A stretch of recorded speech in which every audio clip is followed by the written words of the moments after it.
It was supposed to be a romantic getaway, a road trip with my girlfriend Emily to a remote cabin deep in the woods. The excitement bubbled within us as we set out on the open road, the sun casting a warm glow over the countryside. The promise of adventure and togetherness lay ahead. As we drove along the winding highway, the scenery shifted from bustling city to serene countryside. Fields stretched out on either side, and the road seemed to stretch endlessly before us. Emily hummed along to the radio, her laughter filling the car with joy. But as the sun dipped below the horizon, the atmosphere changed. The landscape transformed from vibrant fields to shadowy woods.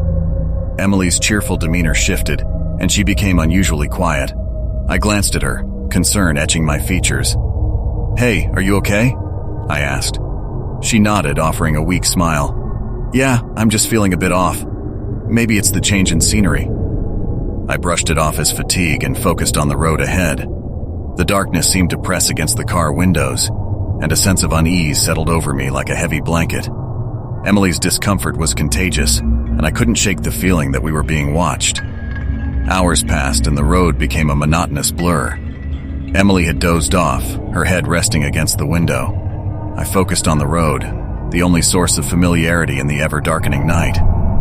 My eyelids grew heavy and I welcomed the distraction of the radio's static-filled music.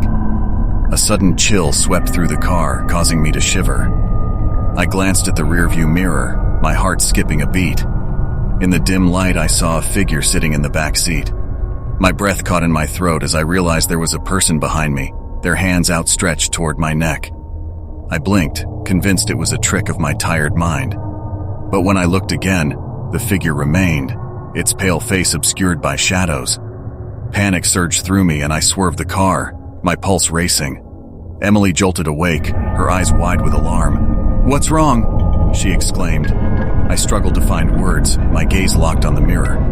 There's someone in the back seat." Emily's eyes widened, and she turned to look behind her.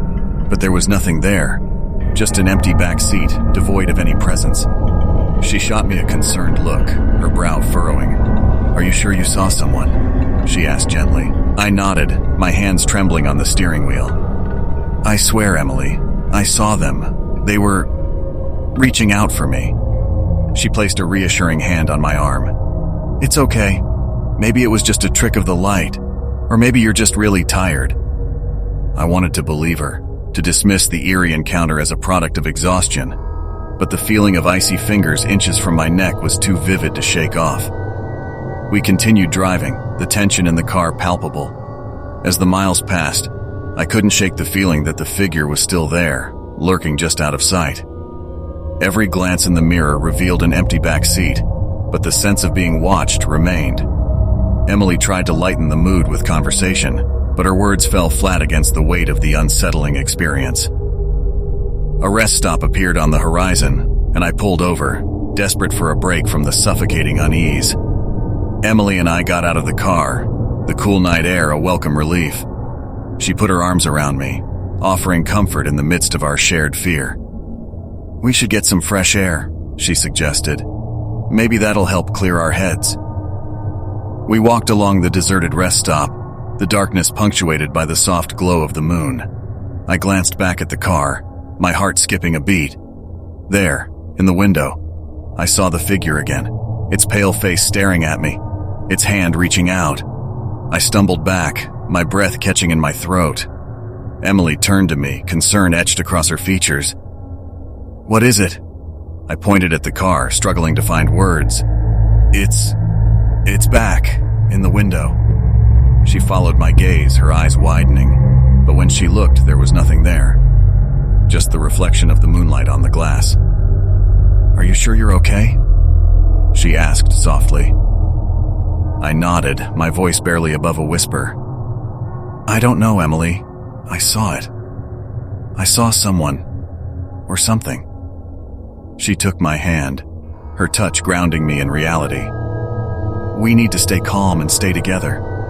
Maybe we're both just on edge, and our minds are playing tricks on us." We returned to the car, the feeling of being watched lingering in the air.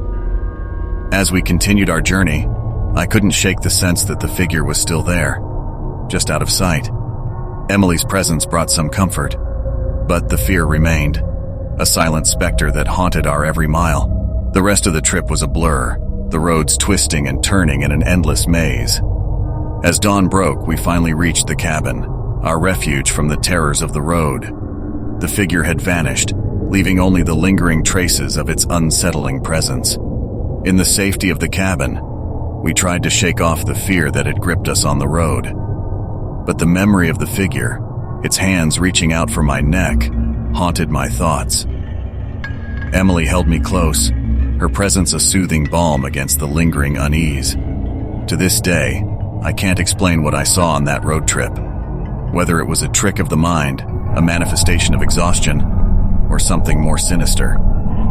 But one thing is certain: the open road, once a symbol of freedom and adventure, now holds a shadowy secret that continues to haunt my nightmares.